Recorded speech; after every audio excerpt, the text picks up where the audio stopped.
আমাদের এখন দক্ষিণ বাংলাদেশ এবং তার লাগোয়া যে বে অফ বেঙ্গলের অংশ রয়েছে সেখানে মোটামুটিভাবে ভূপৃষ্ঠ থেকে 3.1 কিলোমিটার উচ্চতায় একটা ঘূর্ণাবর্ত তৈরি হয়েছে এবং সেই ঘূর্ণাবর্ত থেকেই শুরু করে আর দক্ষিণ উড়িষ্যা পর্যন্ত একটা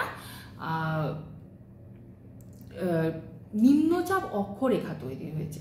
তো এই কারণে আস্তে আস্তে আমাদের দক্ষিণবঙ্গে এবং সঙ্গে অন্যান্য পার্শ্ববর্তী রাজ্যগুলিতেও ময়েশ্চার ইনকাশন বাড়তে থাকবে এবং তার সাথে সাথে বৃষ্টির সম্ভাবনা বাড়বে। বৃষ্টির সম্ভাবনা মোটামুটিভাবে স্ক্যাটার্ড বৃষ্টির সম্ভাবনা রয়েছে বেশিরভাগ জেলাতেই, কোস্টাল জেলাগুলিতে মেইনলি, এবং বাকি জেলাগুলিতে রয়েছে 1-2 জায়গায় বৃষ্টির সম্ভাবনা, মানে আইসোলেটেড। এবার কালকে এর তুলনায় একটু বাড়বে, ফেয়ারলি ওয়াইড স্প্রেড হবে, পরশুও ফেয়ারলি ওয়াইড স্প্রেড থাকবে, তারপরে সবকটি জেলাতেই ওয়াইড স্প্রেড বৃষ্টির সম্ভাবনা রয়েছে। এটা দক্ষিণবঙ্গের কথা বললাম। এবার আসছি দক্ষিণবঙ্গের ওয়ার্নিং কি আছে।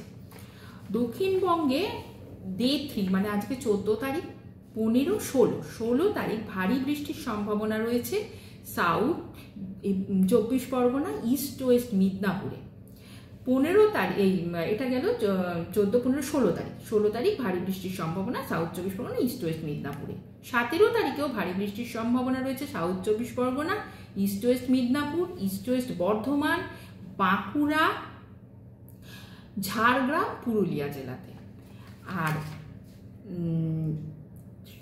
16, 17, 18 তারিখে ভারী বৃষ্টির সম্ভাবনা রয়েছে সাউথ এবং north 24 Pargana, Nadia, Hooghly, West east Bardhaman, বাঁকুড়ায়।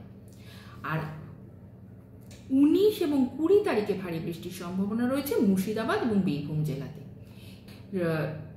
18 তারিখ অবধি মোটামুটিভাবে সবকটি জেলাতেই গাস্টি উইন্ডের সাথে বজ্রবিদ্যুৎ সহ বৃষ্টিপাতের সম্ভাবনা রোজই রয়েছে। কোথাও 30 থেকে 40 কিলোমিটার পার আওয়ার গতিবেগে, আর কোথাও 40 থেকে 50 কিলোমিটার পার আওয়ার গতিবেগে।